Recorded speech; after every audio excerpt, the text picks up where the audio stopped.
Hello, and welcome to the Six Figure Developer Podcast, the podcast where we talk about new and exciting technologies, professional development, clean code, career advancement, and more. I am John Calloway. I'm Clayton Hunt. And I'm John Ash. With us today is Jon Skeet. John is a software engineer with Google, working in the London office. He has a keen interest in C# and also in datetime APIs. Welcome, John. Thanks very much. Nice to be here. So before we get started, would you just give us a little bit about yourself to kind of maybe let us know how you got started? Sure. So I got started with computers when I was about 8. We had a ZX Spectrum 48K, and I played games to start with, but fairly rapidly found an interest in programming. So when you booted up the Spectrum, you actually had to take action to load something from the tape, or you could just start typing in BASIC. So it booted into BASIC effectively. And I wrote fairly awful code, as you know, most 8-year-olds or 9-year-olds will do, but thoroughly enjoyed it. I remember a few specific things that I created a game about Adrian Mole, which is sort of UK teenage diary literary character, and a game around a little space invader. That was one of my first things. You had to line up your spaceship against the alien. The alien didn't move or anything. You just had to line it up and press space to fire. And I was so excited to see that. So I rushed up to Dad and said, "Hey, you've got to come and see this. I've been writing some code." And the project I was most proud of as a kid, and that I'm most proud of now, was writing a logo interpreter. So Logo was a language that was, in theory, to do with a little turtle robot that you put on the floor, and you would say forward 100 and it would move forward with a little plotter pen, and then turn right 90 degrees and then forward 100, etc., and you draw a square. Now, we had a logo interpreter on the BBC Micros at school, but I didn't have one for my Spectrum. And foolishly, I thought, well, then I'll just write one. I was young enough not to know, hey, this is a stupidly difficult thing to do. You know, I'd be writing a parser, I'd be doing all the graphics systems, etc. So I did, and you know, because no one told me not to, I just went and did it. And I dread to think how ugly the code would have been, but it worked. You know, you could write actual programs that had loops in and all kinds of stuff, save them to disk or save them to tape, load them from tape. And I was trying to work out exactly how old I was. I think it was somewhere between 11 and 13, maybe 10, something like that. And looking back, I'm astonished that I managed to get that working. As I say, the code was probably horrible, but I just don't care. It was cool.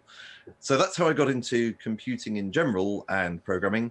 And then when I was at university, I read maths at university, but spent a lot of time doing computing and took vacation jobs working for digital equipment. In fact, in the Alta Vista business unit.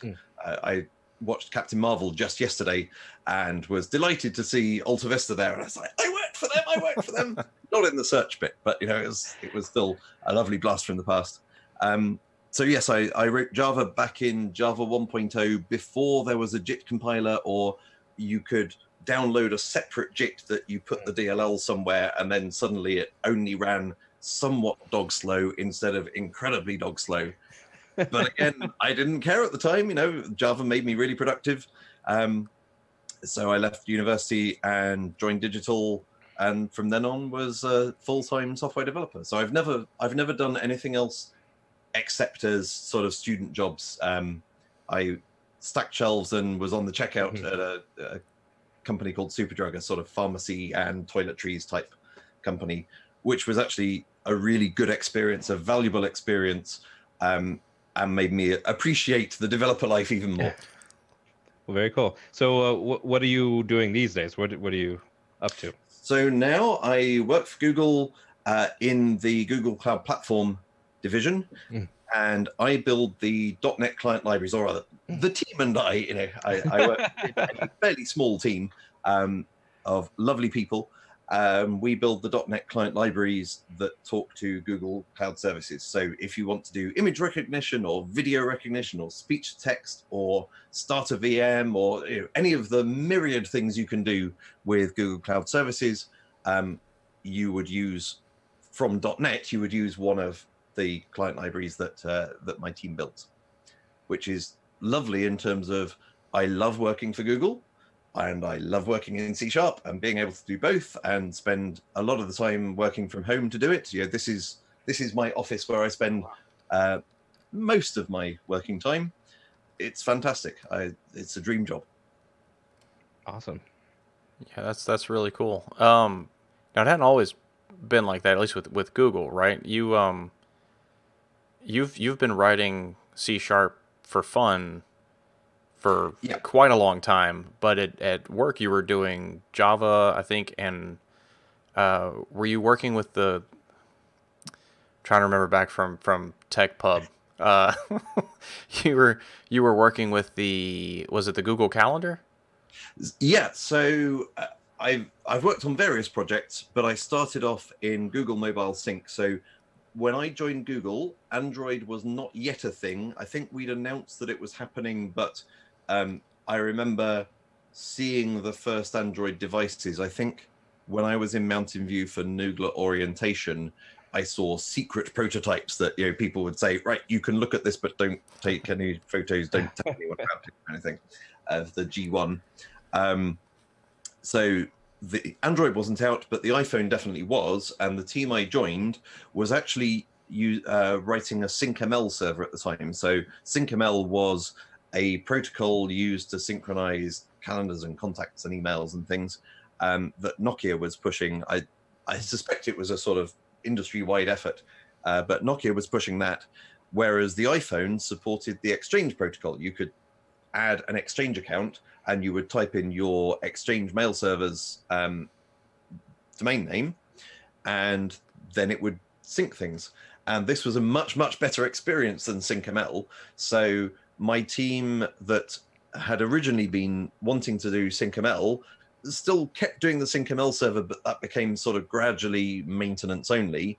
And instead we were building the active sync protocol. So we were writing a server that conformed with a Microsoft protocol to talk to Google servers primarily for the sake of iPhones. So it's sort of the trinity of big tech companies all involved.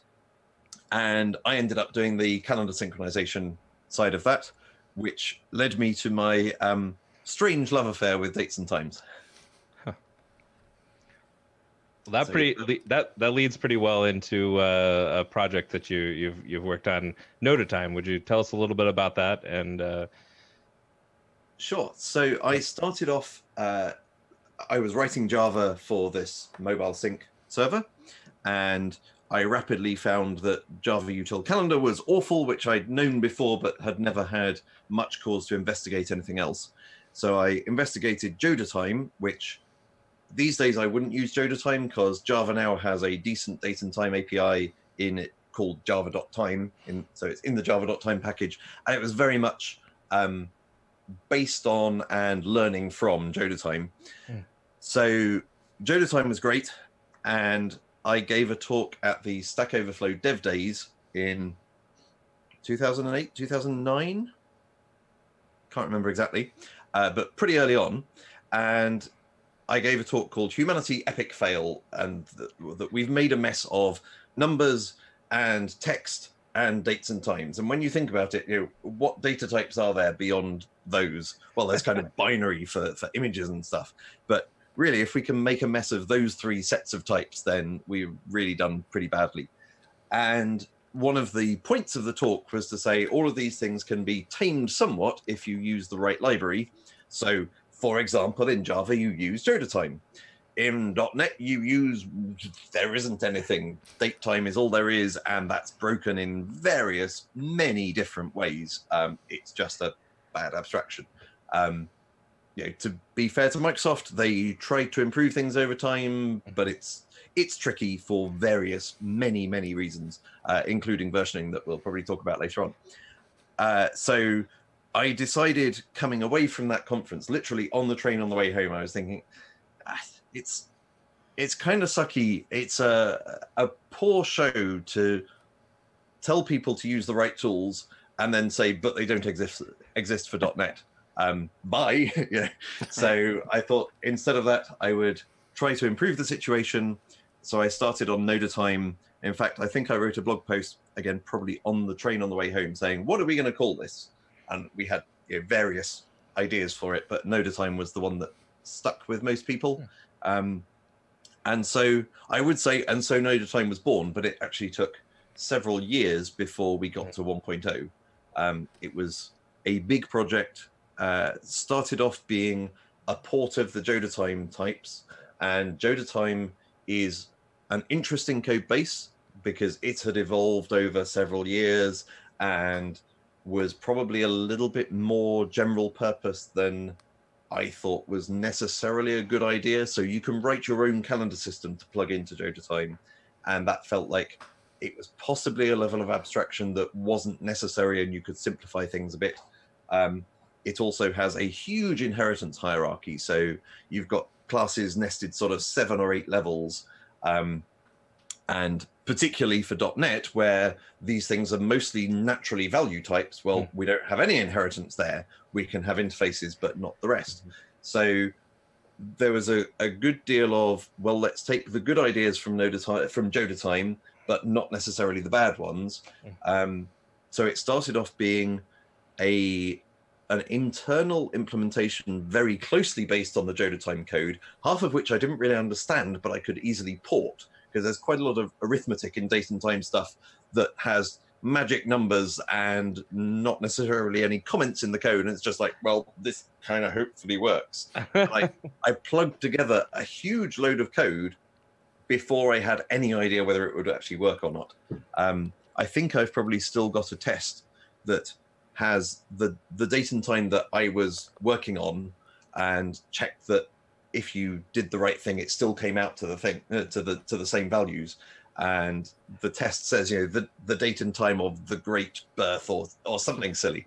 But yeah, so it was the Joda Time sort of engine with an API that I'd spent some time thinking, I don't like the way that Joda Time defaults the time zone and various other things. It sort of tried to be quite permissive and say, well, just give me an object and I'll see what I can do with it. Like, no, I want to be a bit stricter than that. And, oh, you haven't given me a time zone? I'll use the system default time zone. No, you only get the system default time zone if you explicitly ask for it. Yeah, these are lessons that I'm sure the Joda Time maintainers would say, yeah, we made a mistake because you make mistakes, and it would be a shame if other people didn't learn from them. So it's Joda Time engine that I kept deliberately internal, and then my own public API over the top. And then over time, and in fact, half of it was during an NDC conference in Oslo. I thought conferences are sometimes that I get dedicated time that I could spend writing some code. And so I sort of rehashed the underlying engine quite significantly, largely to where it is today. So it's been a real voyage of discovery for me. It's been great for personal development. I hope it's useful to the world as well. And I think it is, there's enough people using it. But it's definitely been great for me in terms of learning more about API design. It's a good test bed for testing out new C# features. So I've been using C# 8's nullable types and switch expressions and things. And it's a safe space to do that in. At the moment we're ramping up for a 3.0. So I know I'm not going to release the master branch for quite a while because I'm waiting for C# 8 to be fully baked. So I can take that time to experiment, and I'm not breaking anyone while I'm doing that. So it's great. And then I can use that in talks and say to people, if you want to see what nullable reference types look like in the wild, then have a look at Noda Time. And I've got a whole series of commits that take you through how I've done stuff. So it's been really, really useful as a project like that. Excellent. So you mentioned 3.0 coming out, and you had said semantic versioning earlier. So I'm assuming Noda Time is using semantic versioning. So yes, for a lot of developers who probably, system.datetime is a thing. So a lot of people probably haven't looked much further than that. So what does Noda Time provide to the average C# developer, and what is going to change in version 3.0? I'll take those questions in the opposite order because it's probably easier. So 3.0, because it's a major version bump, means it's breaking changes. And the idea is actually that there will be relatively few breaking changes in 3.0 and relatively few new features. The big breaking changes are we're stopping supporting binary serialization because it's messy in code and generally not a recommended thing to do anyway, and just we're supporting C# 8 nullable reference types, which are backward compatible, but if you just do a major version bump and sort of say, okay, we're not doing anything with them before 3.0, from 3.0 onwards they are definitely supported, and it draws a clearer line. And we're also changing our set of supported platforms. So for Noda Time 1, we support portable class libraries and .NET 3.5 client profile, I think. Noda Time 2 supports Net Standard 1.3 and .NET 4.5. And for Noda Time 3, we'll just support .NET Standard 2.0. I think we'll probably stick with 2.0. 2.1 might give us some extra stuff, but definitely we won't be going any lower than 2.0. That makes things much, much simpler. So that's what's coming up. But in terms of why people would use it, we put on the website that it's a better date and time API that helps you think more clearly about your code and your data model. Essentially, I want to slow developers down, which isn't what you normally hear about a library. It's meant to be more productive. Okay, I will make you more productive in the long run by stopping you in your tracks. And next time you say, oh, I just want a date and time here, Noda Time says, well, what exactly do you mean by a date and time? There are several different types you could choose. So in .NET, you've got date time or date time offset. Those are basically what you've got. In Noda Time, we have zoned date time, instant, offset date time, local date time, local date, local time, offset date, annual date. Someone else was suggesting year month today. I'm not sure whether we'll do that. And those are, about half of those are regularly used ones and half are more obscure. But fundamentally, the idea of, well, am I trying to represent a date and time with an associated time zone and by implication an associated calendar as well? So something that is 2019, March 11th, 10:24 p.m. in the Europe-London time zone. Or am I trying to represent an instant in time? And actually, I don't care what calendar system you regard it in. I don't care what time zone you regard it in, so long as we can agree. I tend to think of this in terms of if I'm having a conversation with someone else, we could agree on the instant in time, even though we're in different time zones. So we would represent the instant in the same way. And even someone using, say, the Hebrew calendar system would represent the instant in the same way, even though they wouldn't call it March at all. So it's that sort of, what are you trying to represent? And once you've worked out what you're trying to represent, I will only let you do certain things that make sense. So if you've got an instant representation that doesn't have a calendar system associated with it, it makes no sense whatsoever to say, well, what is that instant plus 1 month? Because the idea of a month is inherently tied to a calendar system. And if you've got a date and time associated with a particular time zone, then that also actually makes it harder to say, what do you mean by 1 month from now? Because 1 month from now could be ambiguous. If we were recording this at 1:30 in the morning, my time, yesterday morning, then if we'd said add 3 weeks, well, 1:30 doesn't exist in 3 weeks' time in the UK on the Sunday morning, because that's when our daylight saving time will skip from 1 o'clock local time to 2 o'clock local time. And if that were in October or whenever it is that it goes backwards, that 1:30 can happen twice. So we don't let you add 3 weeks to a date and time with a time zone. We let you say, okay, well, what's the local date and time represented? You can add 3 weeks to that. And then once you want to convert back to a zoned date time, what do you want to do if it's awkward? We give you easy ways of expressing whatever it is that you decide, but you need to make the decision. So that's one of the fundamental tenets of Noda Time, is I want to make people think and take decisions. And then Noda Time's job is to make it really, really clear, what you're expressing and how to express it. It should be obviously correct. As an example of obviously correct versus obviously wrong, if you take a date time, say you've got a date time variable dt, and you do dt.addDays3, semicolon, as a statement on its own. That looks fine, and the compiler will accept it. And then if you assume that, I've just added 3 days to dt. No, dt has the same value as before because it's a value type, and addDays returns another date time. So instead of addDays, if you're using a local date time, you can do dt.plusDays3, and dt.plusDays, like, that just sounds wrong because it sounds like it's returning something instead of doing something to dt.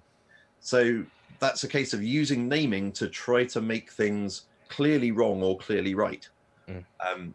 So a lot of my time doesn't go into the optimization, fun as that is, or expanding the set of calendar systems or whatever, making it bigger and better. It's mostly historical now because I've done most of the work for this, but trying to think about how to make it as easy to use correctly and impossible to use incorrectly as I can. Yeah, I really like the idea of making developers slow down. Right. I've worked with so many developers that think we must go fast, we must go fast, we must go fast, without really taking the time to fully understand what it is they're trying to implement, and inevitably just end up making a horrible, horrible mess. So I'm always advocating just slow down, take the proper time to think about what you're doing. And once you have taken that time, then you can typically go really fast. Absolutely. But it's a case of doing it at the right time. And I think to some extent, Agile has been abused to make people think that they never need to slow down. And I don't think that the people who started the Agile movement ever wanted people not to think or not to take their time.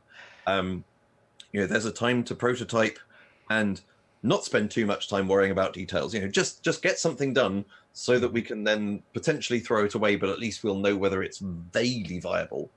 But I don't think Agile should ever be used as an excuse to just go hell for leather without thinking. Mm-hmm.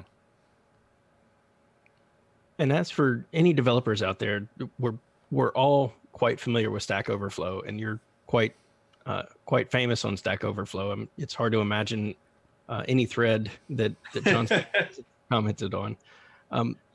What's your involvement been with the community there, or how did you get started with being involved with Stack Overflow, or how has that progressed for you? So I got started after reading Sarah Chip's blog post, which it's complete coincidence. And I'm sorry, I'm just going to turn my lights back on. My shed lights automatically turn themselves off at 10:30 because occasionally I've been known to leave them on overnight. And so I've got a Windows task that turns them off. Yeah. So it's closing time. That's your 5-minute warning. Anyway, so this was in 2008, relatively shortly after C# in Depth, the first edition, had come out. So that's a book that I've written about C#. And egotist that I am, I was trawling the web for reviews, as you do. And I found Sarah Chips had a review of C# in Depth. And I think it was the blog post before or the blog post afterwards mentioned Stack Overflow and said it was going to be a great resource. So I thought, okay, I think maybe I'd heard someone mention it before. It was enough that I thought, okay, now I should have a look. So I went on Stack Overflow and did the same thing, looked for, is anyone talking about C# in Depth? And there were a few things, and I signed up, answered a question or two, and then found that rapidly this was something I could really get into. I think I wrote a blog post either that day or the next day saying, I think this is going to be big, and I think it's going to be a huge time sink for me. And I was certainly right on both fronts. I've previously been writing a lot on C# and Java newsgroups, and fiercely resisting the forums because most of them were terrible, absolutely awful. With, I can't remember what it was called now, but the BB code or whatever it was that you had to write to format anything, and just the use of Markdown plus a live preview was a complete revelation. Just changed the game entirely. So I immediately took to Stack Overflow, having really disliked all previous web forums for that sort of discussion. I've previously been thinking that newsgroups were the way forward for discussion. And frankly, there are elements where newsgroups were great for discussion that Stack Overflow, it's not that it's not good at it, it doesn't try to do that. It's explicitly not about discussions. But for the question and answer side, it felt like a really natural fit to start with. And these days, you're asking how my use of it has progressed. In the first 3-4 years, I was answering 20, 30, 40 questions a day. And these days, I typically answer 2, 3, 4. I'm still on Stack Overflow an awful lot of the time, but I spend a lot of time adding comments to questions, mostly suggesting ways in which people could improve their questions, which I hope is in some ways as valuable as anything else. One of the things I think Stack Overflow can be is a brilliant training ground, just as Noda Time is a training ground for me in terms of API design. Stack Overflow is a great training ground in terms of communication and diagnosis. So before I ask a question on Stack Overflow, and I've asked quite a few, I will spend a lot of time doing work trying to make sure that I'm asking a question on one topic instead of, right, my application isn't working. I have no idea which of these 15 different areas is broken. Well, I can spend some time saying, well, imagine it's one of those 5. Can I get rid of these 10 areas and just do something that looks at those 5 areas? Oh, yes, I can. Okay, and it's still broken. So maybe there's something wrong with these 10 things, but one of these 5 is definitely broken. Is it one of these 3 or one of those 2? And sort of narrowing it down. And that is one of the most useful skills for developers to acquire. So there's a lot of discussion about Stack Overflow on the web. And it tends to be negative in one of 2 different negative ways. There are people who say Stack Overflow is awful because it's full of people wanting us to do their homework without putting any effort in. And the other side is Stack Overflow is awful because it's full of elitist moderator Nazis who will close any interesting question and have no tolerance for anything. And both of those sides have an element of truth, but they're looking at it in a very negative way. I wish that people who were coming to Stack Overflow new to the site would take a bit more time to understand what is expected and put that time in and accept when they are being asked for more information that the constructive response to that is to say, sure, I'll do as you suggest, or okay, I'm not quite sure how to do that. Could you help me further in the diagnosis? And then they can grow and learn as they also get answers to their questions. And likewise, I think many of us, and myself included at times, forget what it's like to not have that diagnostic tool belt and not know how to write a minimal complete example, and that some people will need help. But actually, if you can help them do that, then you will have given them such a gift, and that should be such a wonderful thing for us to do. So getting grumpy isn't going to help anyone on either front. So I'm hoping that I'm adding the kind of comments that will help people to ask better questions and become better developers in themselves, even if I'm not providing as many direct answers as I used to.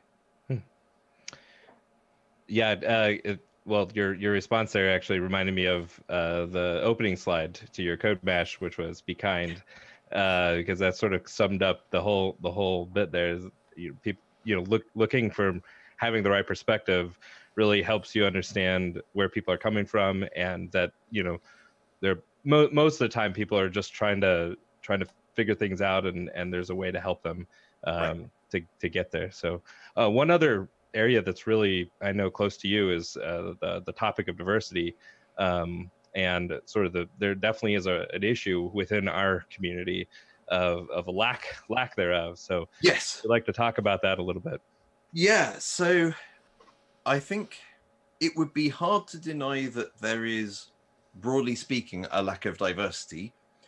Different people will disagree about the causes of that or how much of a problem it is. I observe that the most productive teams tend to be the ones that are most diverse, and that can be for many reasons. It provides different ideas to solving a problem, but far more than that, it provides different perspectives on what problems we should be solving to start with. I sort of dislike myself for giving sound bites, but a fairly true soundbite is that software engineering is full of white men, and we've got really good at solving the problems that white men face, and particularly, middle class plus white men in the developed world. And so, strangely enough, we haven't solved the problems that we don't face nearly as much. And the wrong solution to that is for us to say, I will look at the problems that other people face and decide that I know exactly what those problems are, and I know better than the people who are facing those what the solutions should be, and I will do it all for you. You just sit back and relax, and we've got this. No, we need to be much better at listening and inviting. Even the term inviting feels like it's our space to invite people into, but welcoming people into this joyous space of computing and a space that can solve so many problems. And we should be really valuing the different perspectives. And that can be really hard. It can be hard because I know the privileges that I enjoy, or rather, I'm aware of some of the privileges that I enjoy, and I'm aware of them to some extent. But the first time that you start to get a grip on, wow, not everyone experiences the world in the same way. So I can go onto the web every day and I express political opinions, and generally I don't get abuse for that. I might get some people calling me a precious snowflake or something, but I haven't had any death threats. I haven't had any rape threats. And it feels odd to say that that's a privilege, but it's a life experience that is not the same as everyone has. And just taking that in can be really hard. One of the resources, I know you would normally have resources at the end, so apologies for jumping in, but one of the resources I particularly recommend for learning a bit more about this is a book by Laura Bates called Everyday Sexism. She runs the Everyday Sexism Project. I'm thrilled that this time tomorrow, or an hour earlier, but this time tomorrow, I'm actually going to see Laura Bates in person giving a talk at our local university. So that's thrilling. But one of the great things about Everyday Sexism is it's a mixture of personal experiences and cold, hard facts. So a lot of people in the software industry will say, oh, you can give me all those anecdotes and they don't really mean much. And just because you say you were sexually harassed, what's the other person's side of the story? And okay, well, how about we have a UN report on a third of women will get beaten or raped during their lifetime, or these stat after stat after stat, each of them carefully referenced. And if you say you are data oriented, then if you're faced with those statistics, you've either got to say, okay, I'm knowingly going to put my head in the sand, cover my ears, or you accept the world is really broken and we need to be part of helping fix that. Very cool. Yeah. Well, speaking of resources, since you brought it up, what resources might you have for people that are trying to learn about versioning and trying to understand semantic versioning a little bit better? So versioning it's interesting because it's not talked about much, and we probably haven't talked about it as much as we might have done today. It's been we've talked on all kinds of other interesting things. So obviously you can go to semanticversioning.org, I think it is, that tells you in plain terms what semantic versioning is meant to be. Unfortunately, it misses the complex bit because it talks about breaking changes. You know, you can't make breaking changes between 1.0 and 1.1, which kind of begs the question, what's a breaking change? So you're saying I can't do this. If I give you, here's a before and here's an after, is that a breaking change? And the way that semantic versioning is positioned makes it sound like that should be a clear-cut decision. You know, either it is or it isn't a breaking change. And the reality is pretty much any public API surface change could break someone. If you give me a before and after, it might take me a while to work out how to make it broken, but I could write an application that works with your 1.0 and doesn't work with what you were thinking of calling 1.1. And one reaction to that is to say, okay, we'll never have any minor version numbers. 1.0, 2.0, 3.0, 4.0. And that's a useless way of doing things. Then we can never have any libraries that depend on other libraries because we can end up with diamond dependencies. So library X depends on 1.0, library Y depends on 2.0. If an application depends on X and Y, then all bets are off because 1.0 and 2.0 can be completely incompatible. They may have no types in common, and in most platforms, that's just a broken situation. So no, making everything a new major version is not a good idea, but you've got to have some idea of what you count as breaking. And I wish I could give you some great resources for this. I believe that Microsoft now publishes somewhere in their class library guidelines. I think they say this is what we consider to be a breaking set of changes, and that's really valuable. In fact, just today, a colleague of mine gave me a pull request saying, here's my version compatibility tester that he's come up with. And I'm hoping that over the next couple of years, within .NET at least, we will have some idea, ideally a configuration file that is at the top of any open source repo saying, this is my backward compatibility configuration. And this is tested on every CI build to say, right, if I can detect that there's a breaking change here, then it better be a major version number. And in some ways, conversely, you know, if there aren't any breaking changes, then you probably shouldn't be making it a new major version number. And if people can understand that configuration file, then they know what to expect. And fundamentally, that's what versioning is all about. I'm giving you some information in a really compact form. You know, I say 2.3, and suddenly you have information. Oh, I was using 2.2. That means it's probably okay to upgrade.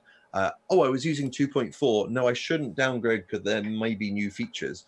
I was using 1.0. Whoa, it could break me entirely, etc. So just in a very small amount of information, I've conveyed a lot, but only if we're talking on a common language to start with, and something that says this is what I consider to be breaking sort of prepares that ground for what the version numbers mean.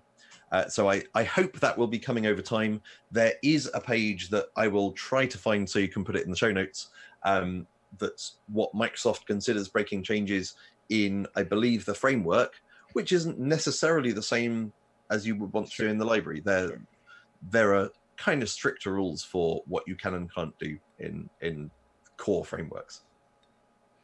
Well, awesome, thank you. I know that this has been a lot of fun, and I know that you're on Twitter a lot. So if other people would like to be following you and hearing what you have to say, where might they kind of go? So yep, I'm just Jon Skeet on Twitter. Just as one word, capitalization doesn't matter. Make sure you don't include an H in the John. I have a blog of blog.jonskeet.uk. That's mostly writing about feminism. I have a more code-oriented blog called codeblog.jonskeet.uk. You can find Noda Time on nodatime.org, and csharpindepth.com is the website for my book. But most of the time you can find me on Stack Overflow. Cool. And do you have any other speaking engagements coming up? So I lose track, to be honest. I've just been through a whole load, so I've actually got a bit of a break for a while, which is nice. I've got various user groups in the UK. I'm in Bristol next week, I think. Milton Keynes fairly soon. In October, I'll be in Sheffield, and then Aberdeen, and then a conference in Edinburgh. I believe I'm at a conference in London. In fact, I'm sure I'm at a conference in London. I believe it's STD Conf on May the 22nd, and I can remember that because it's my 20th wedding anniversary. So being away from home on my wedding anniversary may not be ideal, but I'll make it up to Holly somehow. I think those are all that I've got lined up right now. I would normally be heading to NDC Oslo in the middle of June, but one of my best friends is getting married just after NDC Oslo, and I'm his best man, so I wanted to be in the country just in case my help was required shortly before the wedding. But cool. I would still heartily recommend that anyone goes to NDC Oslo. It's a great conference. Excellent. All right, John, this was a lot of fun. Really appreciate you taking the time to speak with us today. My pleasure. It's been great. That was Jon Skeet. John is a software engineer with Google working in the London office. He has a keen interest in C# and also in date time APIs. If you like this episode, please like, rate, and review on iTunes. Find show notes, blog posts, and more at sixfiguredev.com. And be sure to follow us on Twitter at sixfiguredev.